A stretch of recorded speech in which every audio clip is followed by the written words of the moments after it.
And now I had to figure out how I was going to kind of trap this guy. I wanted to trap the guy. And the way you do that is you don't play all your cards at once. You slowly drop the bomb on him. One bomb at a time. Boom, boom, boom. And then at the end, kaboom. The whole thing blows up.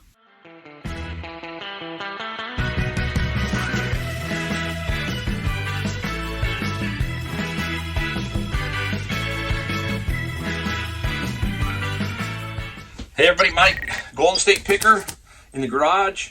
As you can tell by the title, we got us another scammer. That makes 4 in less than a week. 4 in less than a week. The third one turned out really, really cool. The other 2 are pending, and now we got this guy, and we're going to talk about him in a minute.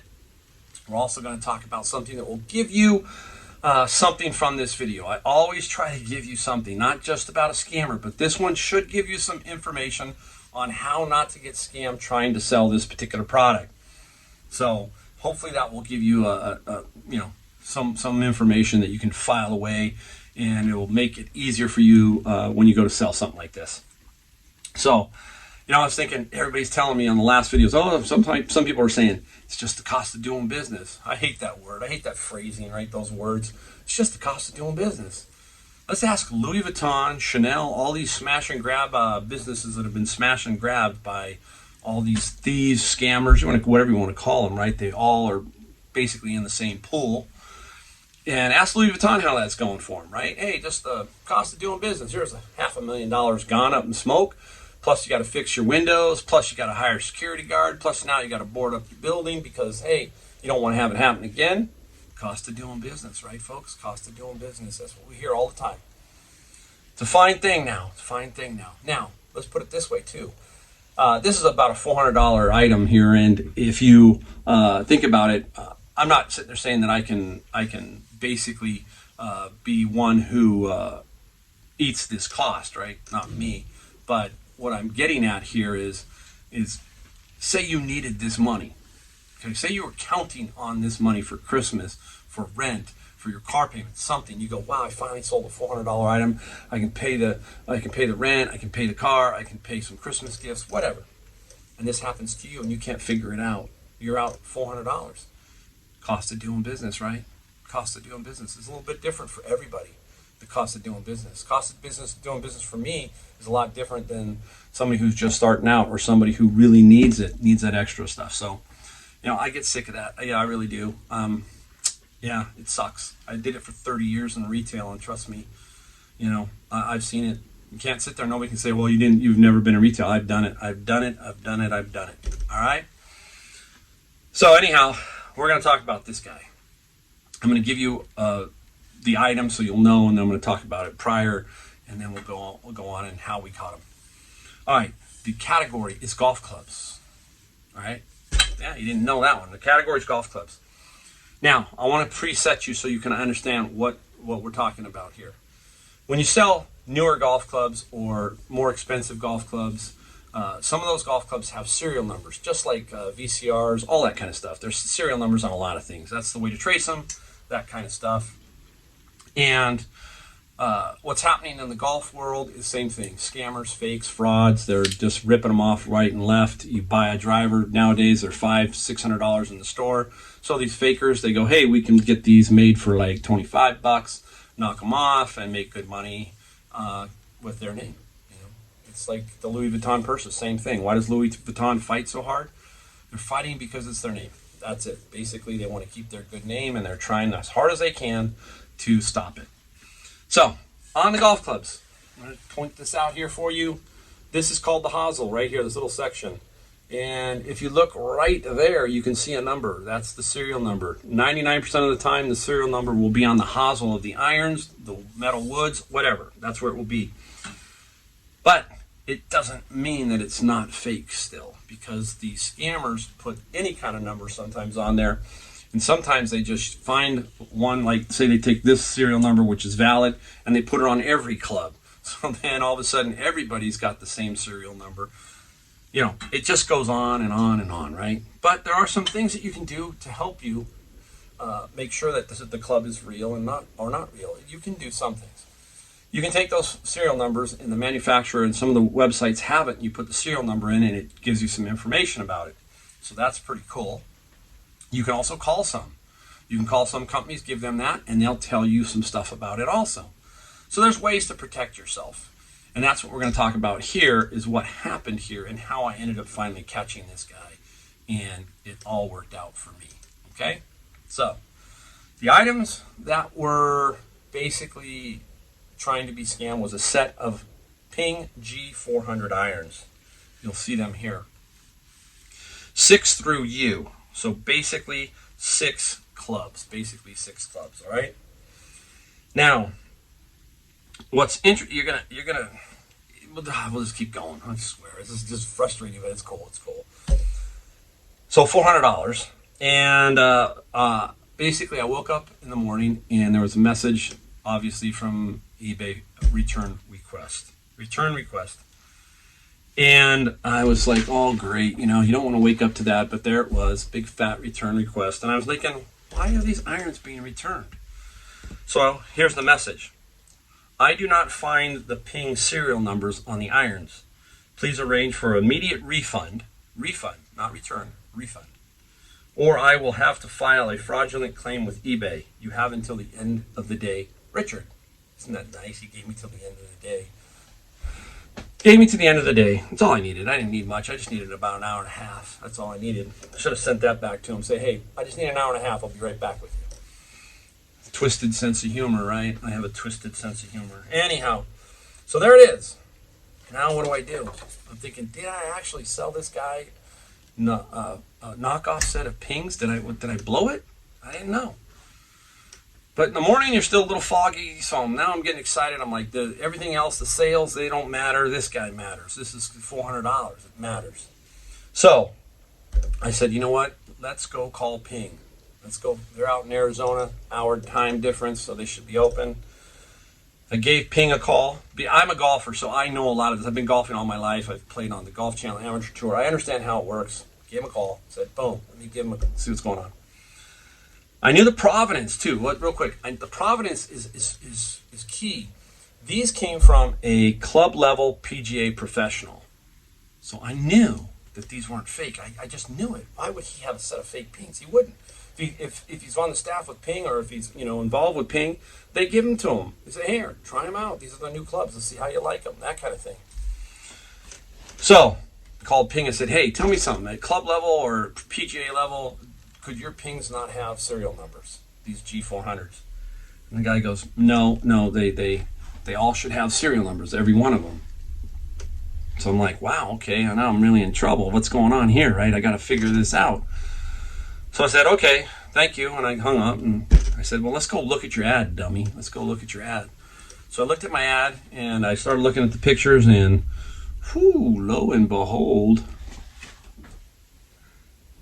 2 of the irons had serial numbers on them. They were showing, 2 of them. The 8 iron and the 6 iron. You could clearly see them from the picture. It didn't take a rocket science. I mean, I could see them, okay? Now, could I see them enough to get the number, right? That was the other part. And yes, I could. It's all key to what this guy's going to say in a second.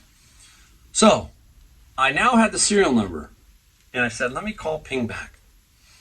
So I called Ping back, and I talked to the same guy. I said, hey, same guy, this is Mike. He goes, yeah, Mike, what's up? I go, I got the serial number. Can you tell me something about these clubs? Now, I didn't want to say anything else about the shaft or anything. I didn't want to say anything. He already knew they were G400s, okay? He was assuming that. So I gave him the serial number, and he goes, Mike, they are Ping G400s. Perfect. He goes, they are green dot. Perfect.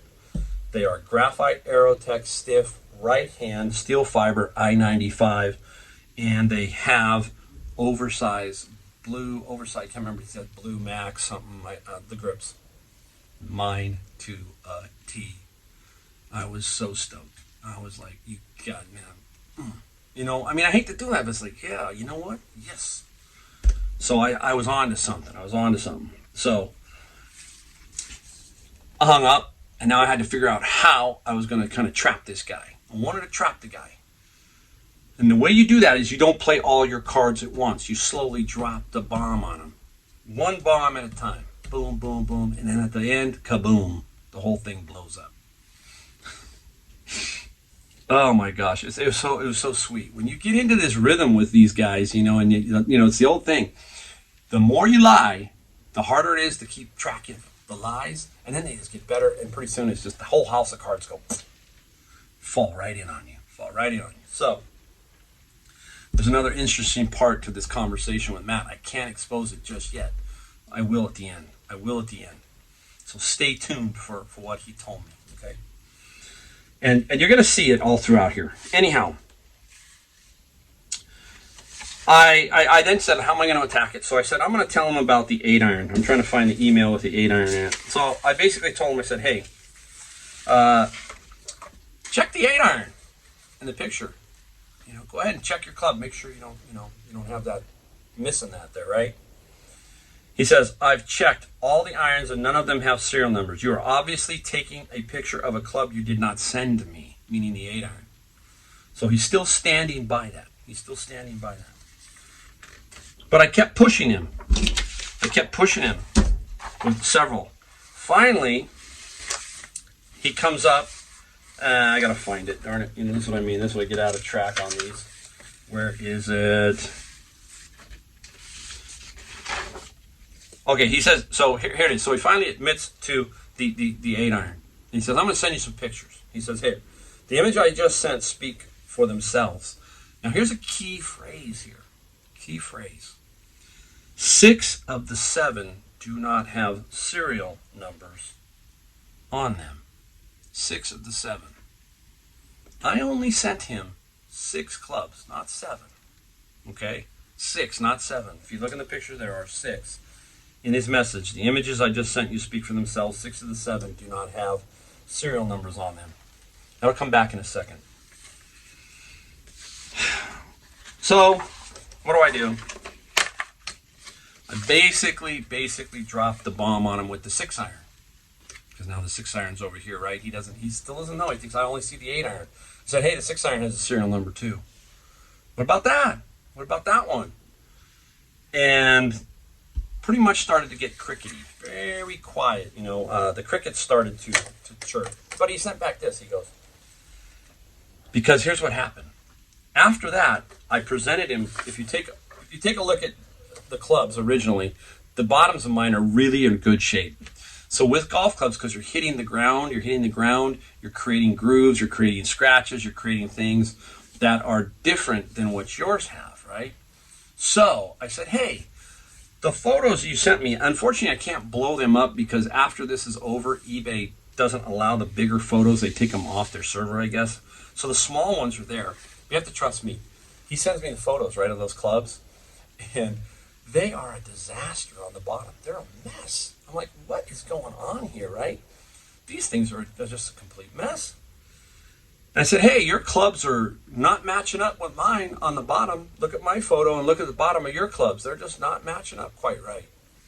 So he sends me back this. See, this wasn't mentioned in the first note, right? None of this. It was just the demand for the money. Demand. You have till the end of the day. It only took me an hour and a half, but I got him. It says, I've used the clubs 4 times. And yes, when yours arrived, they were clean on the bottom.